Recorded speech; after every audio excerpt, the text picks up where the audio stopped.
Hello Booktube. Alors aujourd'hui on se retrouve pour Reckless, le tome 2 de Powerless. Alors dans ce tome-là, on va parler évidemment de Kay et de Peyton.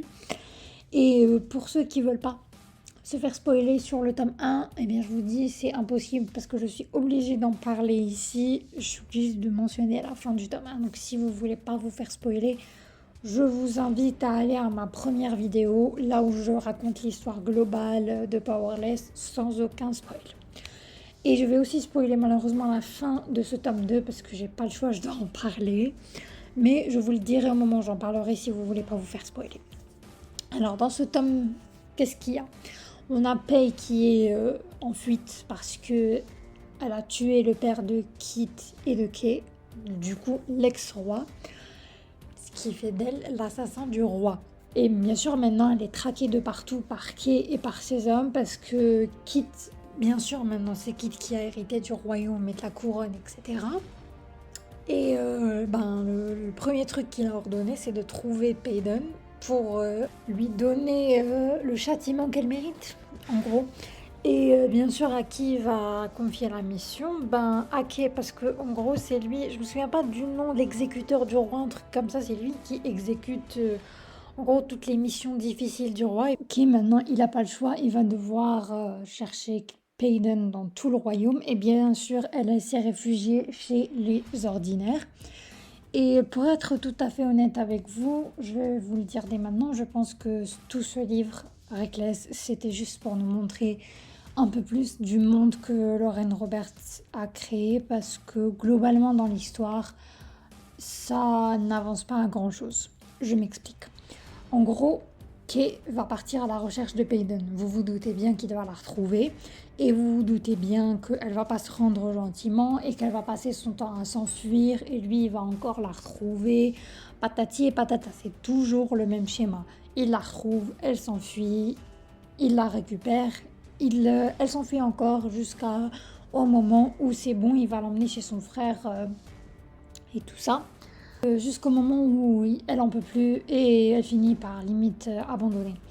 Et c'est là qu'il se retrouve dans une espèce de champ de coquelicots où elle avoue à Kay, attention, spoiler pour la fin du tome 2, c'est là parce que en fait ce livre il n'y a pas grand chose à dire de lui, c'est que des répétitions jusqu'au champ de coquelicots où enfin Pei va avouer ses sentiments à Kay et réciproquement lui aussi il va l'aimer et il va enfin lui dire de déguerpir parce que genre ils sont à 3 mètres du château avec Kay et tout ça et que plutôt le frère Kit qui a demandé à ce que Peyton lui soit livré.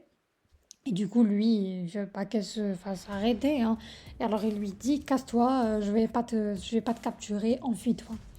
Et elle lui sort la phrase de c'est bon, moi j'en ai marre de fuir, je vais me rendre à ton frère, j'en ai marre de lutter. Lui, il la rend, mais à contre-cœur vraiment. Et quand elle va chez Kit, donc devant son trône et tout, elle rentre dans le palais, il sort un plot twist que Dieu seul sait qu'on n'a pas vu venir dans ce bouquin.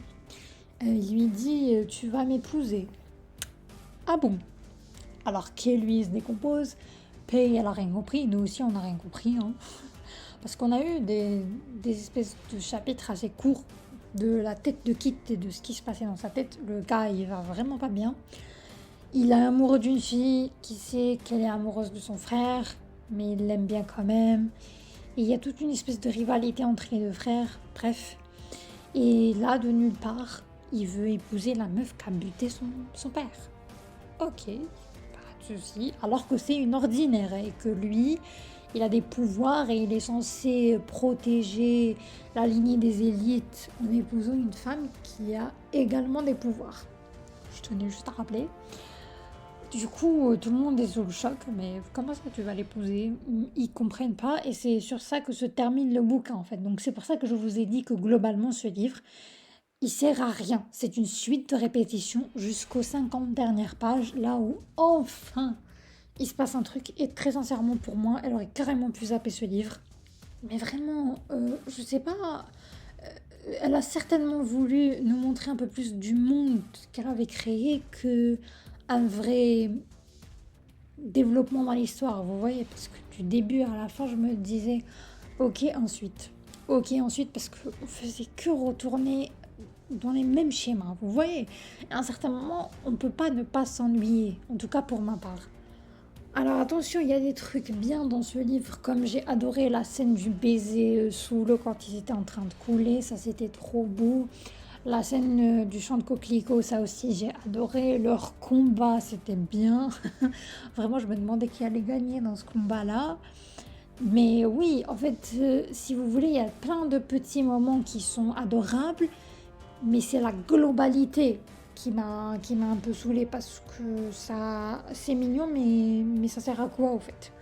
On a un moment mignon, ensuite on a une déception et rebelote. On a encore un moment mignon, elle lui pardonne, il lui pardonne, encore une déception et rebelote. On revient à la case départ. Un est en colère contre l'autre. Bref. Je salue sa plume magnifique parce que Lorraine Asher sait écrire. Ça, je ne vais pas le nier. D'ailleurs, voici mes citations préférées. Mais à part la magnifique plume de Lorraine, les personnages, je vous dis, je n'ai pas compris la hype. Je suis désolée pour ceux qui ont adoré ce livre, mais moi, perso, je vois toujours pas. D'ailleurs, j'ai des doutes en ce qui concerne le tome 3. J'ai peur que ça soit à peu près la même chose. Bref. Elle est la torture à laquelle je pourrais ne pas survivre. Ce que j'ai ressenti pour toi va à l'encontre de tous les ordres qui m'ont été donnés. Tu me veux sans masque? Sa voix est tendue. C'est le seul toi que je veuille, Kéhazar. Je suis peut-être un monstre, mais si tu me coupes, je saignerai. Et si tu me brises le cœur, tu me briseras. Alors, si ne serait-ce qu'une parcelle de ton âme aspire à la mienne, je passerai le reste de ma vie à essayer de la mériter. Dis-moi que tu me hais, et je compterai encore chaque battement de cœur, chaque tache de rousseur, chaque frisson sur ton corps, si seulement tu me le disais avec un sourire.